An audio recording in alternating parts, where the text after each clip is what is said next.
It's always a treat for me to meet people I haven't seen for a wee while and catch up to see how you're progressing. And it's great because by far the majority of you are totally different than when you were here on certs and diplomas, in that first of all you've matured in age, which is good because everybody's maturing in age, but a lot of you have really matured nicely in careers and further training, and you're really now starting to I suppose do what was the intention many years ago in the initial training, put it all in action and making health and safety come alive.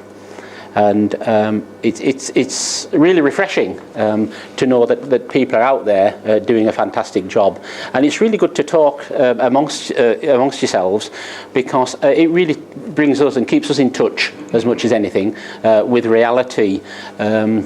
We're fortunate in that there's a team of us as tutors, so we do talk to each other and keep ourselves sort of hopefully up to date. But it is nice to meet people who are doing, dare I say, the real job, and it brings us nicely up to date. As you probably realise if you've been to one or two of these updating days before, I do tend to start this lot off, and I do try to think about something that you could first of all bear in mind in the longer term when you go back and think, yeah, maybe one or two of the points that Tom was making is something I need to look at and think about and even implement back at work, and make our working environment a little bit better, in whatever the word better means. But also, I do like to give you some thoughts at this early point, because it puts the rest of the speakers for today under some tremendous pressure, because you're starting to view what they say in the context of what I have sort of indicated they should be saying and how they should be acting and behaving. So I'm not going to break that tradition. I'm really going to put them under pressure. I only tell them now because they wouldn't have volunteered to speak had they known. It dawned on me that I need to make sort of these comments because someone said to me, just in an off chance, how's Woodward getting on with the economic recession and such things? And I thought, well, to be fair, we're so busy chasing work and such things, like all organisations are, and making sure that we can pay our way. I thought, I don't know. I'll get our accountant. We've just changed our accountant about 18 months ago. I'll get our accountant to prepare a little sort of statement. So if people say, how are you doing? Rather than saying, yeah, okay, which doesn't mean anything, I'll get something from him. So this is what he sent me for a financial explanation of Woodward. Gearing fine. Current ratios good still, especially the liquidity ratio. Asset turnover still good, and capital employed not substantially increased. Our cost of sales remains static, profitability is good, and our reserves have shown a slight increase. The break-even point has slightly risen as market volume has decreased, but a sustainable price increase should restore acceptable margins. So that's how Woodward's doing. Is that okay? Now, it got me thinking. I've been around accounts because when you run your own business of this nature where people are asking for pay rises and such things, you really have to come up with some good financial justification why they can't have them, right? So I've worked hard on finance and I just about can make sense. Tom actually studied finance and accounting for 3 years at university, and he can just about help me to make sense of that, but you probably didn't, because you're not financial wizzos or whatever.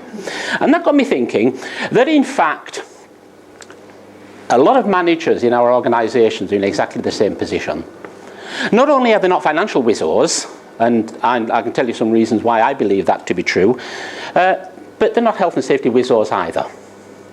And it got me thinking about what our job is, as much as helping the organisation to be healthy and work safely, is to make sure our managers are fairly au fait with what it all means.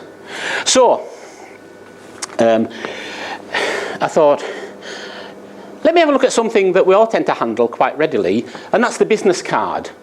Because I've just got some new ones. If you want one of my business cards later, because you've got like millions of pounds of work, I'm more than happy to give you one. If you've not £1 million, they were about 47 pence each, so you're not having one. Right, anyhow, that's finance for you, isn't it? And I remember at the last exhibition I went to, where managers were coming along and talking about their role at work, and they're not really health and safety people. I was handing these cards out willy-nilly. And I looked at it again, and it has on it, See My Osh. And I thought, well, I wonder if they actually know what See My Osh is. Well, of course they do. Well, we all know what See My Osh is. Hell, it took us years and years and a lot of expense, sweat, blood and tears to get it, if we actually have arrived there. And if we've just got the diploma, we've seen the IPD format of IOSH, we'll never get there. You've probably decided you'll never get there now. So See My Osh is obviously very important, and it's seen as the ultimate, or almost the ultimate. So managers are bound to know about it, aren't they? And then it dawned on me, hang on a minute.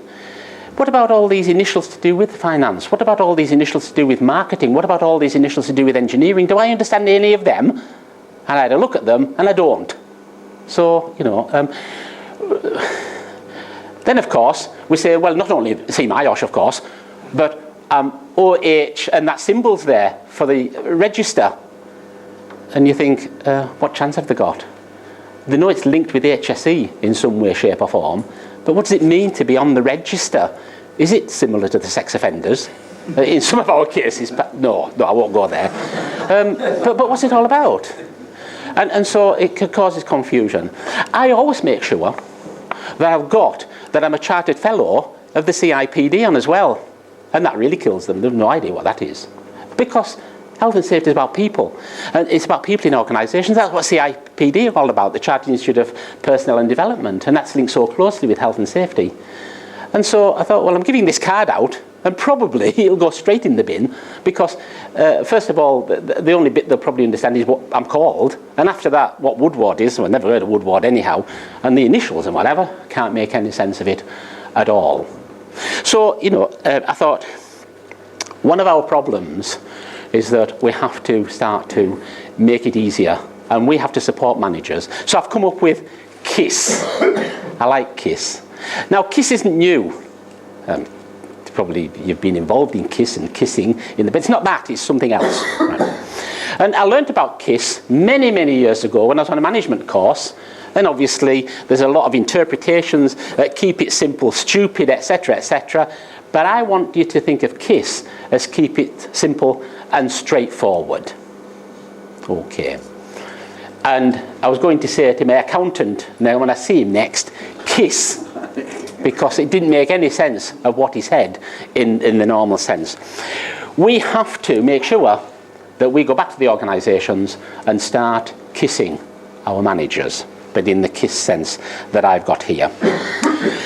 Why are managers in this state? Why are managers confused? Why are managers not as excited, as enthusiastic, as energetic about health and safety as we are? Why don't they realise that terrible things happen? Why don't they realise that a lot of people are struggling with their health now after many years of handling asbestos and coal and such things? And the first thing that dawned on me, of course, is that the majority of managers by far have probably never, ever picked up an SHP magazine. Why? It doesn't help them to make widgets. It doesn't help them for the productivity at work. Why are they going to read a magazine that's really for health and safety? So they don't know what we do. They don't see the 4 or 5 pages each month of the court cases and the harm and the damage and the problems that neglecting health and safety causes. So they don't tend to read the magazines. They don't even look at the statistics. If you go to the meeting and say, do you know how many people were killed last year in health because of health and safety? Either they'll sort of say, right, yeah, okay then. Or they will, and I've said this on a number of occasions, put it into context and say, well, far more people were killed on the roads. Why are we getting so excited about health and safety? And so there is that problem as well, that they don't really understand. They don't really, perhaps in some ways, want to get involved in a lot of those sort of nitty-gritty. As long as their team is safe, but they need it explaining to them in KISS terms. What managers see is what the newspapers carry in terms of conkers, bonkers, conkers, etc., etc. And then when it started slightly spitting at Wimbledon, everybody had to go off Henman Hill because of the mud and perhaps slipping. And they thought when they were kids about making slides out of the ice and sliding down hills. And I think, what's all this about then? You know, has the world not just gone crazy? I'm just hoping that health and safety doesn't actually impinge on us, because it'll stop production. It'll stop us doing anything that we're doing to make money in the company. Another disillusionment that managers and supervisors have at work is that they're not actually the best trained and the most knowledgeable people in the organisation relating to health and safety either. This is you accepted, of course, you are. Right? A lot of money, time and effort has been given to trade union reps. They've been sent on courses. They've done courses that are as good as, if not better in some ways, than the NEBOSH certs, than the fire certs, etc. And they're actually implementing it on a day-to-day basis with their members. They often know a lot more. When you have an accident at work, very often the management turn to the trade union reps to actually do the investigation and help them with it, rather than managers and supervisors. I think it's changing that, and I'm glad to see it is changing. I'm glad managers are waking up, the senior management are waking up to their responsibilities, but you can see why that's a problem. When I first started in health and safety, everybody aspired to become an RSP. Is Ray in? Or was that registered, wasn't it, Ray? Registered safety practitioner with IOSH. And RSP was... That applied to everybody but you, Ray. Yeah. But now, of course, it's been on the register. So RSP is gone, hasn't it? Well, no, it hasn't actually. I don't know if anybody's a member of the RSM. And I'm using those initials, but they're now recreating it as a recognised safety practitioner. What does that mean? Recognised? Recognised by who? Managers have to cope with all of this change and whatever. They go to meetings and you tell them that we're now starting to work towards HSG 65 and getting the management system put in place. And HSG 65 is, and what the hell is HSG 65? What does HSG mean? They're struggling with that even before you start. Our main two pieces of legislation that we've got to conform to at the present time are the management regs. What are management regs? How do they slot in? I've heard about the Health and Safety at Work Act because it's been around so long, and it's pretty useless anyhow because it hasn't, still not saving lives and whatever after all this 40, 50 years or whatever it's been around. And of course now we're into deregulation. Hell, as far as a lot of managers were concerned, there hasn't even been any regulation, let alone deregulation. So how does all that fit? Does it mean the laws are going? Because that's what deregulation means. No, it doesn't actually mean that. It means that we're going to make it simpler for you to be able to interpret the law by having some new ACOPs. Oh, what's an ACOP? Can you see where managers are coming from? And we assume an awful lot. We've got to move as part of our KISS towards simplification.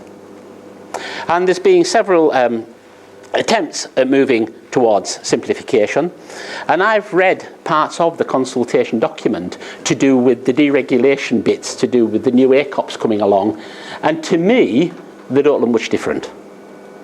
So the health and safety officers will read them and understand them and try to understand them, etc. The managers will do exactly the same with the new ones as they did with the old ones, and they wouldn't be interested. One of the things I've watched carefully in terms of simplification is the new qualifications framework. I don't know if you hit the qualifications framework at all much, but because qualifications in this country were so wide and disparate, we decided about 4 or 5 years ago to have a national qualifications framework. And so what they designed was different levels of qualifications, and I think we run up to 8 in this country. And then along the bottom of the framework, they had a number of hours that you study. And they have awards, certificates, and diplomas. Just you think how difficult it is now to explain to someone who's working in HR that in fact a level 3 diploma has probably got more content than a level 5 award. And it's all to do with length of hours. It's all to do with levels. And to cause problems even more in health and safety terms, NEBOSH had decided, for various reasons, they're not joining the English qualifications framework. All the qualifications are validated by Scottish qualifications framework. And the Scottish one goes up to 12. So in fact, our qualifications, which would have been 3 and about 5 or 6 on the English one, will eventually end up, I'm sure, being 3 or 4 and 9 on the Scottish ones. Managers totally lost. Can you imagine trying to explain that to anyone? I've been to several meetings and I'm still a bit confused about the qualifications framework. Probably managers wouldn't be interested. So we've got to KISS. KISS is about communication. And there's 3 things I just want to emphasize on communication. First of all, verbally is the easiest and the most widely used communication medium. And I just want to think about 1 or 2 things. This is a quiz now. Quiz. People say, it's all right saying things, but people don't remember words. This is the first question. I have a dream. Who was that? And what year was it? 67. 64, was it? 1963. 2 points. One small step for man. Armstrong. Neil Armstrong. 69. 69, spot on. They think it's all over. 66. 66. But who? Wolstenholme. Kenneth Wolstenholme. Yeah, I ended with they think it's all over because you probably sit and think, I wish this was all over. Right. Yeah, so words can stick after all that time. Words can stick. Make sure the message is complete. Just 3 little examples. I love Jasper Carrott, and maybe you've heard Jasper Carrott tell these tales, but he always tells the tale of the postman delivering his parcels into the garden of this big house. And it's the first time he's done this round, and he's walking down the path, and this big hound comes bounding at him. And he said, bloody hell, you know, what am I going to do here? And the window opens in the house, and the lady shouts, kick his balls. Okay, no problem. So the hound comes over and wham! And she shouts, the ones in the middle of the lawn. Not a complete message. It still worked though, man. He still got out of trouble, etc. with it. And another tale he tells, to make the message complete and to make it understandable. He says, I also remember being taken to my girlfriend's home for the first time. She was quite a posh bird, as he used to say in his tales.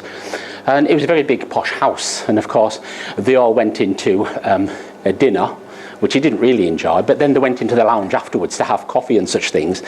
And the conversation was a bit stifled. So he thinks, I'm going to have to make some conversation here of some sort. And again, it's involved with dogs. I don't know. It must be X-Factor stuff all sneaking in.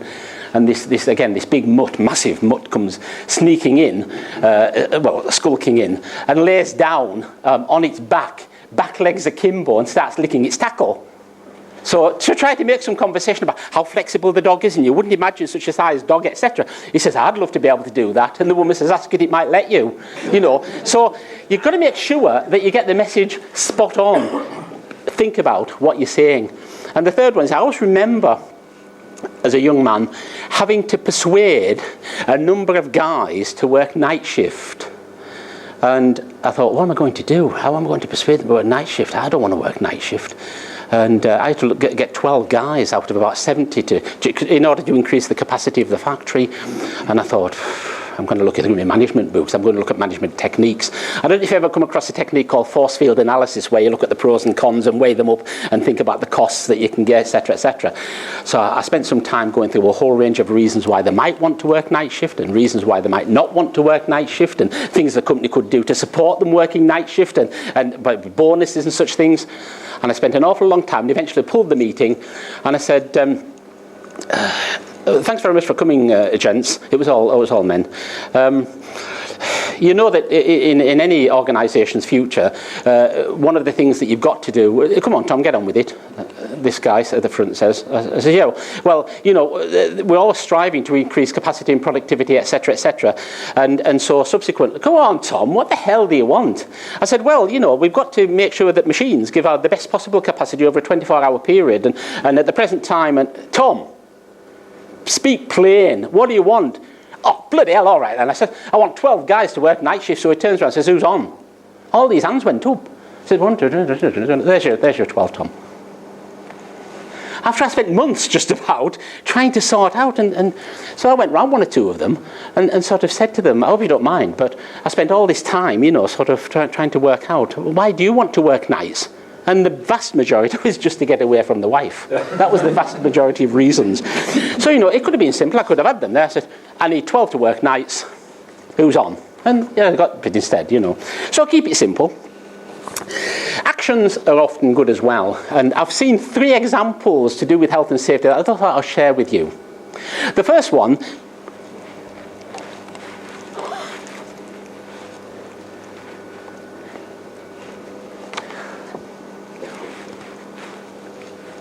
are you confused yet?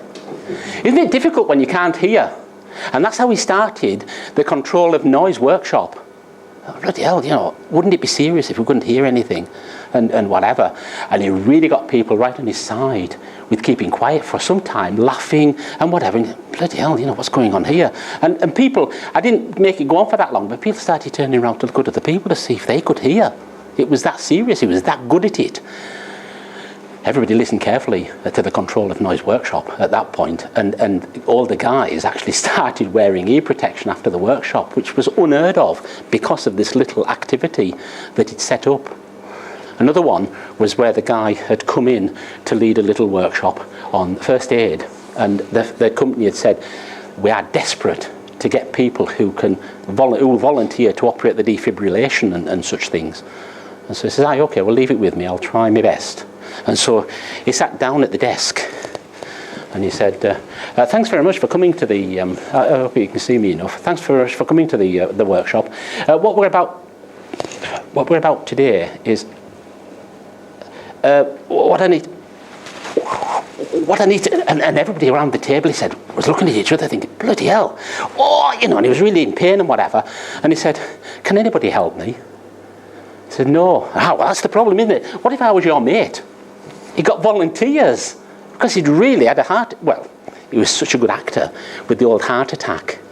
And the third one was actually in a union meeting where the unions were saying, no, our accident rate's okay. No, we don't need to do this, we don't need to do that, etc. And so the manager reached into his pocket and pulled out his wallet and pulled out this pad of £20 notes. And he started tearing them up in front of them, one after another one. He says, there, he says, after he'd torn about 12 or 13 up, he says, that's just for a cut finger. Bloody, I mean, it wasn't real money, needless to say, it photocopied it in it, but it looked real. And that carried the message home as well, because it was pound notes. Now, strangely enough, in our early days, I mean, you probably suffered much the same. When you've got a big mortgage to pay and a family to support and whatever, you know, cash is at a... And we stopped using, strange enough, Christy and I stopped using our checkbook for about 3 months and used cash on all occasions. And the amount of money we saved was phenomenal. Show them cash, tear up a few £20 notes, because they could be spending those £20 notes in the pub, and tell them that this is their next year's pay rise.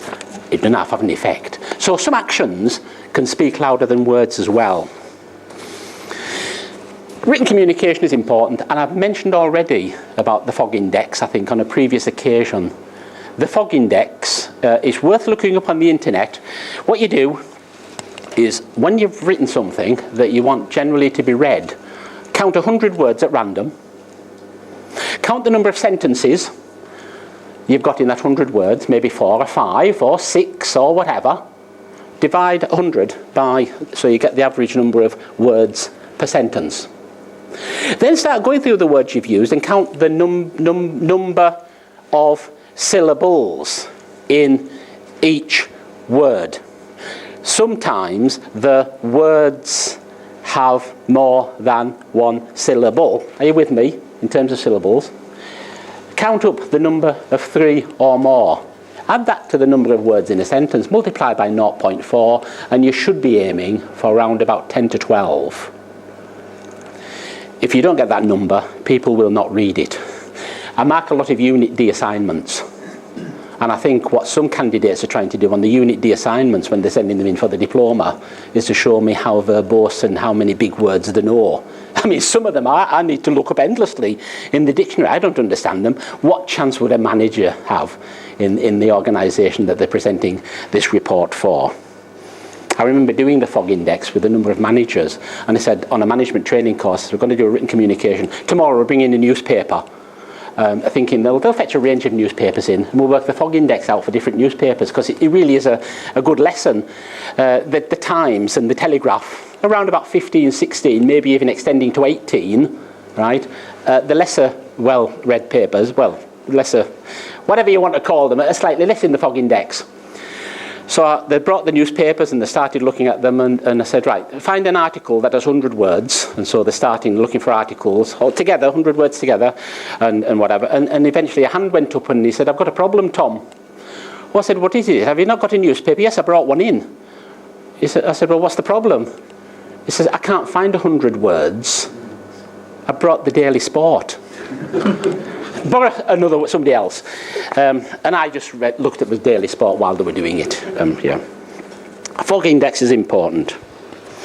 So just to finish, because Ray has said under no circumstances are you to go beyond 10 o'clock. Managers generally are in a very tricky position. They don't know a lot of what's going on. Things are changing rapidly, even for yourselves, I bet.